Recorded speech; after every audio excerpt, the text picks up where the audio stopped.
मागच्या व्हिडिओमध्ये आपण इथपर्यंत तर पोहोचलो होतो, आता खरा ट्रेक चालू होणार इथून। हे असं सगळं आपल्याला ह्या व्हिडिओमध्ये बघायला भेटणार आहे। तर जसं आम्ही गडावर आलो तर तिथे मातंगी देवीचं मंदिर दिसलं। या व्हिडिओवरून तर कळतच असेल की मंदिर किती जुनं आहे ते। तर आम्ही गडावर फिरताना ते आधीच्या काळातलं शौचकूप दिसलं, म्हणजेच आत्ताच्या भाषेत टॉयलेट। हे जे समोर विस्कटलेली वगैरे दगड दिसत आहेत, या भिंतींची निखळून पडलेली दगड आहेत ते। तिथून जरा पुढे गेल्यावर आम्हाला दिसला गणेश दरवाजा।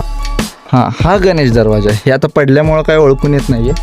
खालून वरपर्यंत जो रोड येतोय तो हा समोर दिसतोय तो आहे। आता पूर्ण गड फिरल्यानंतर आम्ही जरा एका कडेला बसलो, कारण आता चालू होणार होता खरा ट्रेक। तिकडून जाताना एकच प्रश्न, या की आता आलोय तसं।